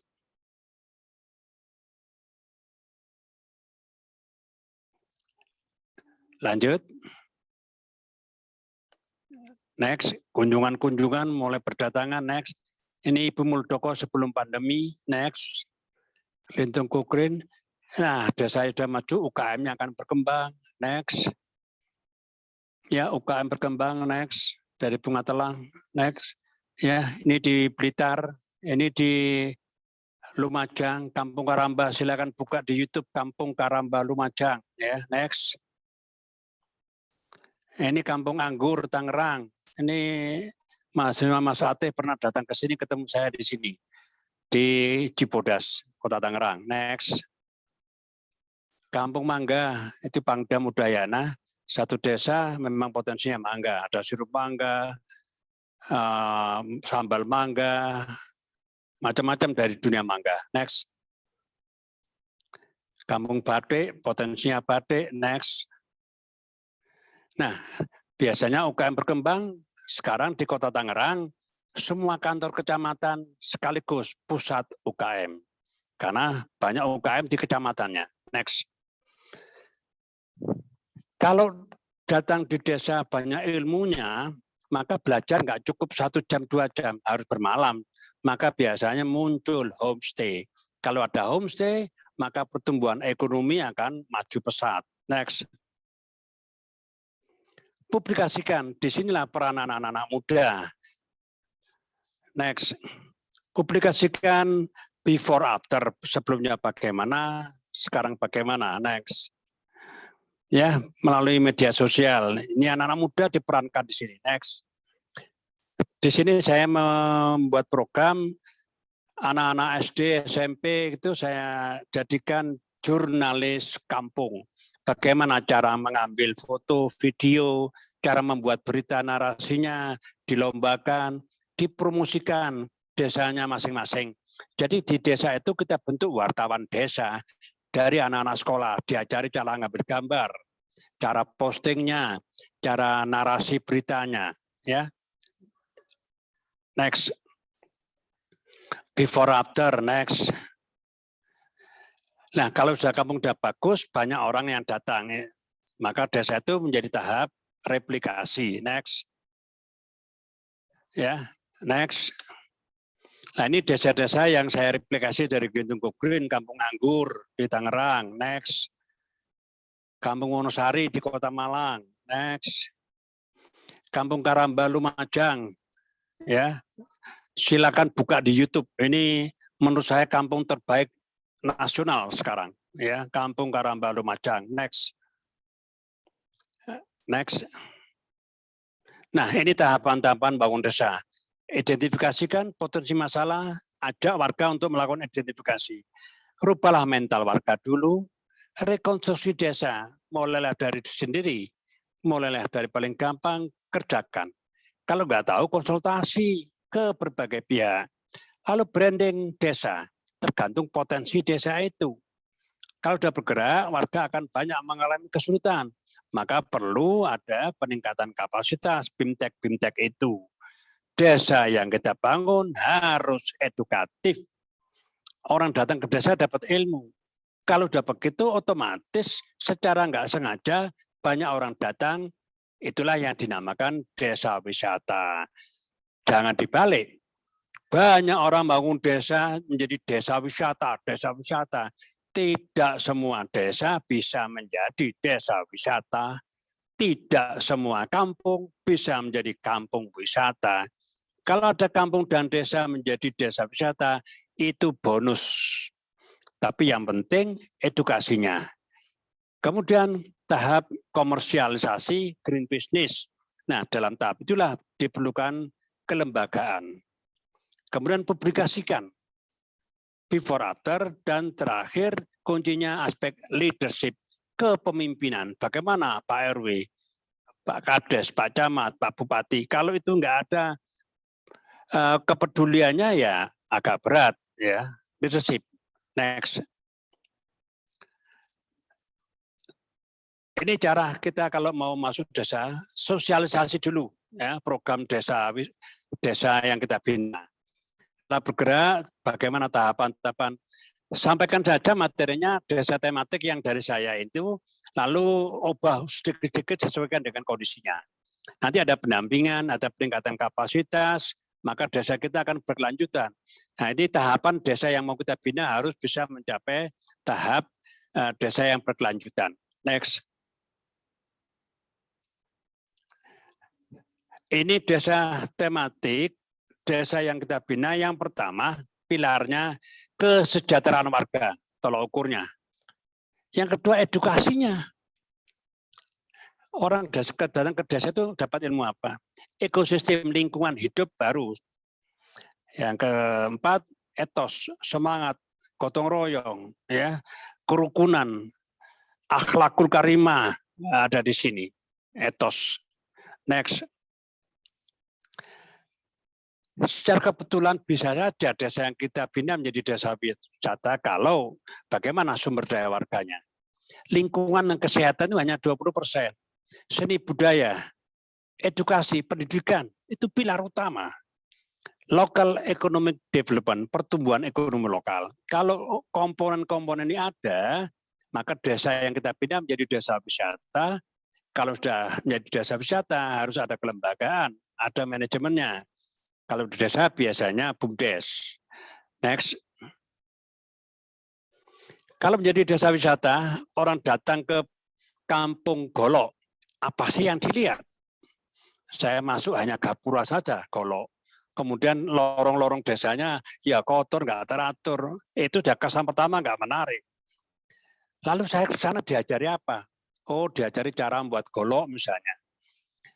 Lalu pulang dari sana apa yang dibawa? Oleh-oleh. Ya. Yang keempat, warganya ramah, profesional. Nah, saya keliling di desa Golok, warganya hanya melihat saja, tidak menyapa saya dan sebagainya. Wah, jadi saya jadi kayak orang asing. Coba kalau kita ke Bali, wah orang Bali menyambut orang luar ramah sekali, makanya orang suka ke Bali, desa wisata, ya kota wisata. Next. Nah, kelembagaannya harus berbadan hukum. Kalau desa biasanya BUMDes, bisa di kota pakai koperasi, ya. Next. Nah, desa kita bisa berkelanjutan, bisa berlanjut kalau local economic development, warganya sejahtera, renewable energy, energi terbarukan dengan lingkungan yang bagus, memperkuat interaksi sosial, semakin rukun, ya, warganya semakin rukun, kompak, bersatu, nggak ada gegeran. Keempat dan lima, mampu beradaptasi dengan perubahan iklim dan suhunya turun, global warming. Yang poin 2, 4, dan 5, silakan adik-adik berkonsultasi dengan Dinas Lingkungan Hidup setempat. Pasti mereka juga akan dorong, akan lebih senang. Next. Ya itulah yang bisa saya berikan, membangun negeri dari lorong-lorong kampung. Energi bangsa kita banyak terkuras habis, hanya saling caci satu sama lain. Marilah kita mulai dari diri sendiri, mulai dari paling gampang, kerjakan. Kita rajut kemenangan-kemenangan kecil. Saya memang orang kampung, tapi maaf, saya tidak kampungan. Demikian. Terima kasih. Assalamualaikum warahmatullahi wabarakatuh. Waalaikumsalam warahmatullahi wabarakatuh. Luar biasa materi terkait materi hari ini ya yang telah disampaikan oleh Bapak.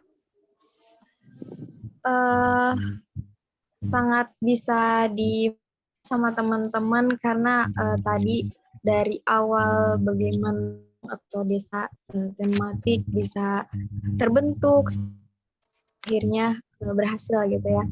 Oke teman-teman sekalian, materi strategi dan manajemen membangun kampung tematik ini dari teman-teman sekalian masih bingung atau ada hal yang mau dipertanyakan materi ini ataupun di luar materi terkait manajemen pembangunan desa dan lain sebagainya, teman-teman untuk raise hand atau boleh juga diketik di kolom komentar kalau misalkan terkendala. Buka sesi tanya jawab untuk teman-teman yang mau bertanya, silakan.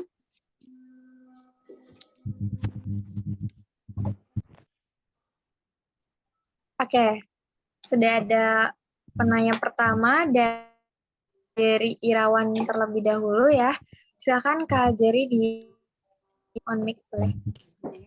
Baik, terima kasih moderator. Sebelumnya, apakah suara saya sudah terdengar?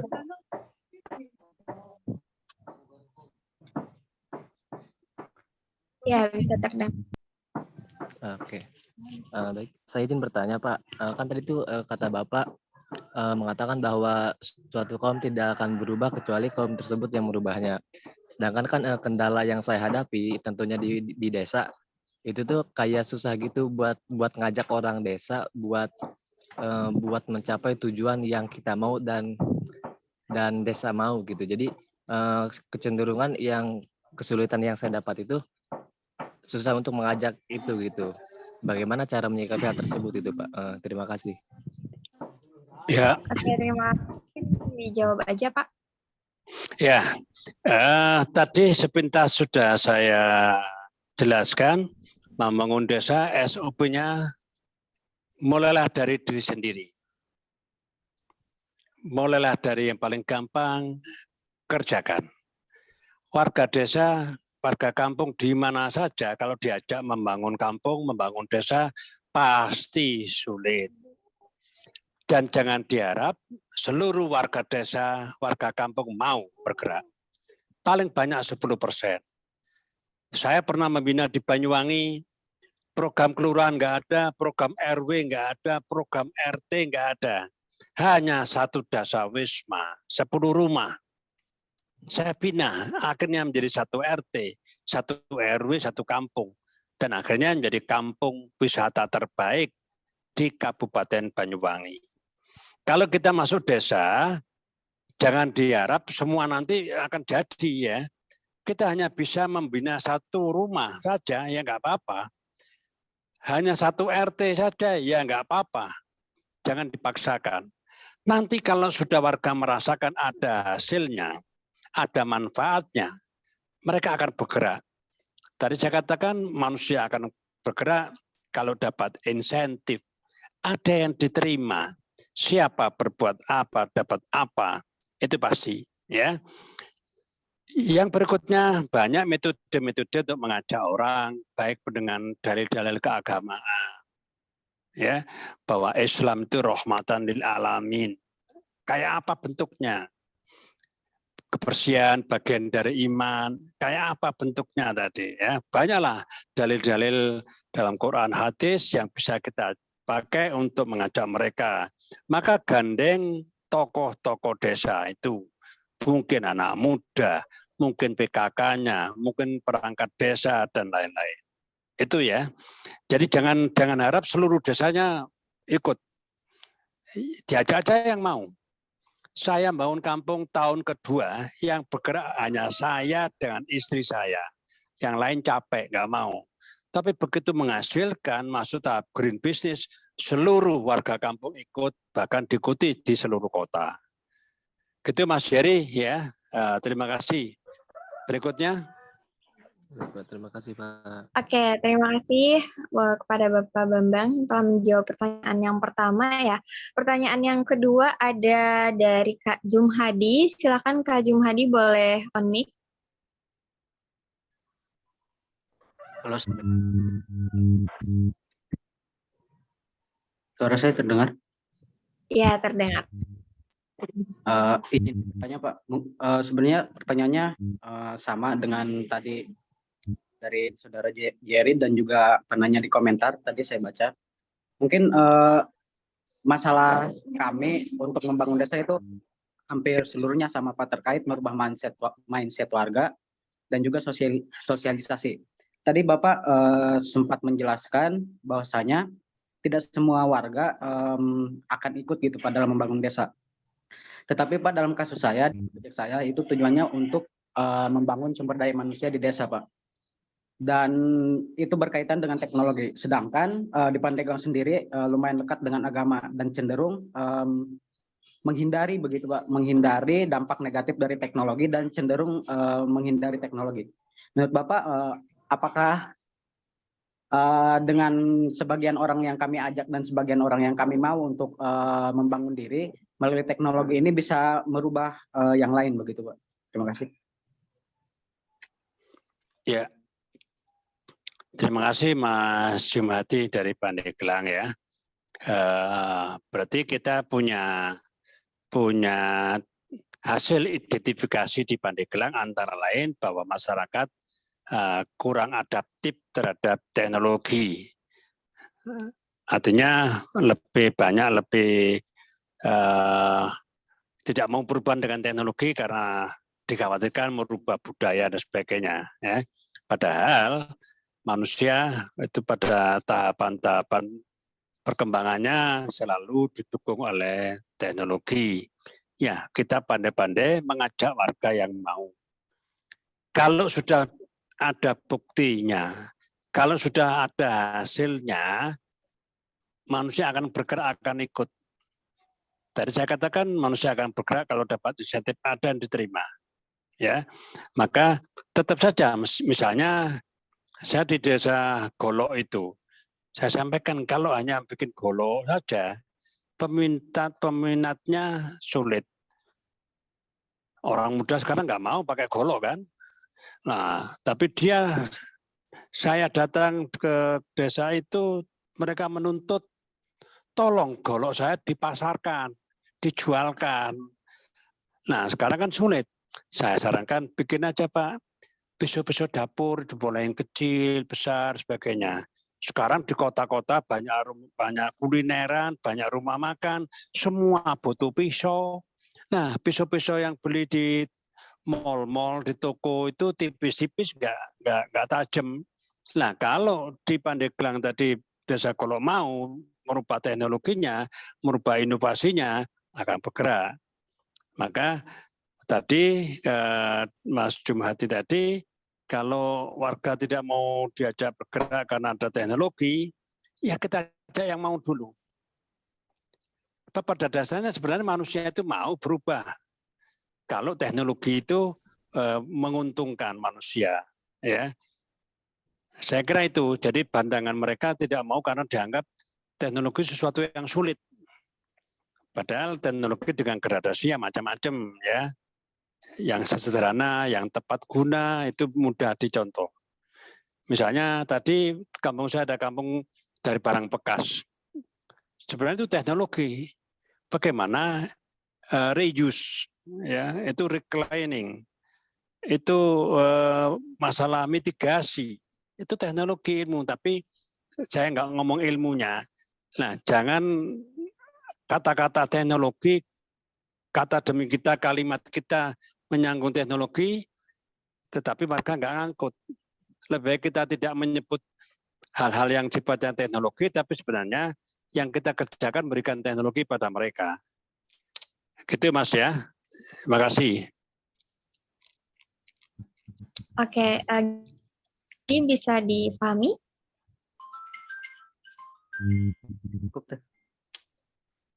Oke, mungkin selanjutnya pertanyaan dari Kak Anita Oktaviani, silakan.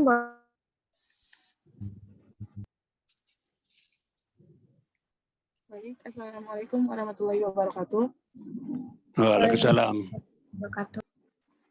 Perkenalkan, nama saya Anita Oktaviani dari Universitas Setiabudi Nakas Bitung, Pak. Izin bertanya bahwa dalam setiap pembangunan desa itu ada setiap program atau bidangnya masing-masing seperti bidang ekonomi ya Pak. Terus yang ingin saya tanyakan yaitu dalam setiap seperti peningkatan keberhasilan dalam sebuah produk dalam ciri khas masing-masing dalam setiap daerahnya, yaitu produk makanan misalnya Pak. Terus yang saya ingin tanyakan, bagaimana strategi yang harus dibentuk terlebih dahulu atau langkah dalam pembangunan desa dalam sistem ekonomi kreatif Pak? Ya, pertama kita sudah mempetakan, mengidentifikasikan potensi dan masalah desa itu, ya. Nah, kemudian kan kita punya cita-cita, masyarakat desa punya cita-cita. Oh, desa kita pengen jadi desa wisata. Oh, desa kita menjadi desa UKM misalnya. Itu cita-cita. Lah untuk mencapai ke sana harus ada roadmap-nya kan. Roadmap yang paling gampang apa? Mulai dari diri sendiri, mulai paling gampang kerjakan. Kalau di pertanian tadi asal tanam, sepatu jebol aja bisa kok. Ya, kalau UKM di desa itu apa yang paling gampang yang bisa kita kerjakan? Yang penting makanannya enak, higienis, bersih dan sebagainya. Misalnya, tentukan standar-standar minimal yang gampang. Setelah itu baru mereka akan menghadapi tantangan-tantangan. Oh, bungkusnya, kemasannya jangan begini, harus begitu. Oh, ini terlalu manis. Oh, ini kurang halus. Oh, warnanya kurang cerah dan sebagainya. Tahap peningkatan kapasitas. Nah, kemudian tentu karena era milenial kita mulai bersentuhan dengan masalah-masalah ekonomi kreatif, ya digital marketing dan sebagainya. Tapi orang kampung kalau langsung kita ajak ngomong digital marketing, apa itu Bu? Ya, jadi pelan-pelan ya. Barangkali juga perlu bahwa produk-produk itu laku jual menjadi kebutuhan masyarakat sekitar. Jadi uang itu muter. Uang itu muter di kampung dan desa. Itu yang saya namakan local economic development. Tapi kalau maaf, kalau kita masuk ke Indomaret, Alfamart, begitu kita bayar, uang kita sudah parkir di luar negeri. Baru sehari kemudian masuk Indonesia. Tapi kalau kita beli sabun, gula di warung tetangga kita, walaupun lebih sedikit lah, nggak masalah ya. Tapi uang kan ada di desa. Yang punya warung kemudian belilah sayur di petani kita, uangnya ke petani. Anaknya petani pengen beli es, belilah di warung. Jadi uang itu muter aja. Itulah sejahtera. Jadi desa yang kita bangun itu bagaimana ekonomi desa itu muter di situ.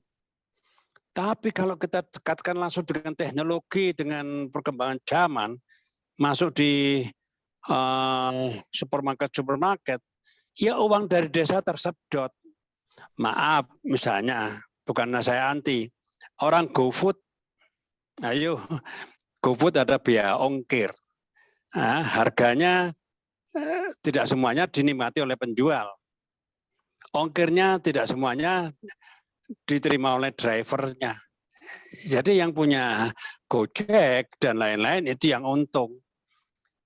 Coba deh sekarang kita buat aja jualan ala-ala online di desa, ada grup WA-nya. Bu, tolong rujaknya masih ada, nasi uduknya masih ada. Oh ada, ya udah saya datang. Itu aja sementara. Nah itu akan hidup ya. Mereka bisa merasakan, bisa memahami. Tapi kalau sudah pakai aplikasi-aplikasi, belum tentu semua warga desa mampu. Dan ingat, dengan aplikasi-aplikasi uang itu sebenarnya tersedot keluar desa. Makanya sering sekali kondisinya akhirnya desanya tetap tertinggal. Uangnya disedot. Yang untung siapa? Yang punya aplikasi ya. GoFood, Gojek, Shopee dan sebagainya. Yang pelakunya tetap gitu saja. Gitu Mbak Anita dari Universitas Setia Bakti Rangkas Bitung. Wah, kotanya bagus ya, kota tua ya. Saya kerasan muter-muter di sana. Sayang hanya sehari. Ya, terima kasih Mbak Anita. Terima kasih Pak. Oke, baik. Terima kasih. Mungkin pertanyaan terakhir ya. Ini dari Mita Lucy Unma. Perkenalkan Pak, saya Nita Yunita Sari dari Universitas Mataul Anwar. Saya mau menanyakan bagaimana cara kita untuk mengkomunikasikan atau merubah mindset warga setempat. Apakah ada cara tertentu untuk kita sebagai fasilitator yang baik? Itu saja Pak, terima kasih. Ya, tadi sudah saya sebut cara-cara merubah mindset warga. Baik secara akademis tadi ada brainstorming, ada diskusi-diskusi ringan, memberikan motivasi dan lain-lain. Itu bisa kita pelajari. Tapi yang gampang adalah untuk merubah mental warga, ya pertama kita ajak mengidentifikasikan desa. Bahwa desa kita itu ini loh. Karena tidak semua warga desa tahu masalah desanya. Tidak semua warga desa tahu potensinya. Maaf, pengalaman saya di Kota Tangerang merubah mindset warga sebuah kampung di mana kampungnya super kumuh. Rumahnya di atas saluran irigasi yang airnya tidak tahu mengalirnya ke utara atau ke selatan, warnanya gelap, aromanya, waduh, saya orang Malang nggak kuat. Tapi saya masuk rumah dia, saya tanyakan, apa yang menjadi masalah di kampung ini? Mereka menjawab, oh, nggak ada masalah, enjoy saja, mulai kecil saya lahir di sini. Padahal dia berada di rumah yang banyak masalah lingkungan, yang kotor, bau, sampah, dan sebagainya. Nah, dengan dirubah mindsetnya, dia tahu bahwa, oh ternyata rumah saya itu nggak sehat. Nah, Dari situlah proses awal mindset warga berubah. Jadi kita ajak mengetahui dirinya dulu. Kita ajak warga desa tahu kondisi desanya dulu. Terus mau diapakan? Masa sih kita nggak pengen lebih maju lagi, lebih sejahtera, lebih ini, lebih itu. Itu dulu, memberikan spirit. Ya. Dari sekian orang yang kita ajak, ternyata hanya satu orang. Ya, kita mulai satu orang. Itu prosesnya. Merubah mindset tidak bisa instan. Kalau instan itu bukan merubah mindset, merubah pilihan. Karena dapat sembako, karena dapat 100.000, milihlah calon A, B, C. Kan itu, apalagi sekarang musim pemilu, menjelang pemilu, itu tidak ada perubahan mindset, yang ada perubahan pilihan. Ya, setelah digelontor money politik, berubah pilihan. Ya, jadi bangun desa tidak boleh instan, by proses saja. Ya, mudah-mudahan saya bisa ke Banten, ya. Nanti bisa saya lihat beberapa desa yang adik-adik terjun, ya, barangkali. Tapi sementara saat ini saya usulkan bentuk grup saja. Yang di Pandeglang bagaimana, yang Cilegon bagaimana, nanti bisa share, diskusi kalau diizinkan, ya. Saya kira begitu, mohon maaf karena di Malang juga sudah masuki waktu zuhur. Terima kasih. Baik, terima kasih Bapak Bambang Irianto yang telah menyampaikan materinya. Baiklah, kita di penghujung acara, namun sebelumnya izinkan saya membacakan kesimpulannya. Karena sudah jelas ya tadi disampaikan terkait materinya dan juga ada beberapa pertanyaan yang sudah dijawab juga. Jadi untuk materi strategi dan manajemen membangun kampung atau desa tematik ini, kampung atau desa tematik yang dapat disebut berhasil adalah kawasan permukiman yang layak huni yang dibangun dari satu potensi yang dominan dan didukung oleh potensi-potensi yang lain. Adapun untuk menuju desa atau kampung tematik tersebut yang memiliki potensi, kita harus mengidentifikasi terlebih dahulu apa saja potensi dan masalah pada perkampungan tersebut, seperti pada aspek demografi, ekonomi, sosial, dan budaya, kesehatan, dan lain sebagainya. Mungkin cukup itu saja. Terima kasih kepada Bapak Bambang Irianto sekali lagi yang telah berkenan menjadi pemateri pada kegiatan pagi hari ini. Terima kasih sekali lagi. Sebelumnya apakah ada foto bersama terlebih dahulu dari operator? Pertama, tetap saya membangun desa, membangun negeri, kita mulai dari membangun kita sendiri. Kita bangun rumah kita sendiri. Marilah kita rajut kemenangan kecil untuk menuju kemenangan yang lebih besar. Membangun desa, membangun kampung, akhiri dengan niat ibadah. Bukan untuk meraih gelar juara. Ya, ibadah. Karena ibadah maka berkelanjutan. Karena ibadah maka ila yaumil qiyamah. Tantangan pasti ada, kesulitan pasti ada. Tapi tidak ada tantangan yang nggak bisa diselesaikan kalau kita kerja keras, kerja cerdas, dan kerja ikhlas. Demikian. Terima kasih. Assalamualaikum warahmatullahi wabarakatuh. Waalaikumsalam warahmatullahi wabarakatuh. Oke, teman-teman, kita foto bersama dulu ya. Silakan yang belum on kamera dihidupkan kameranya. Kak Nabila, Kak Faisal, Kak Nela, Kanita, Kak Dian, silakan diaktifkan dulu kameranya.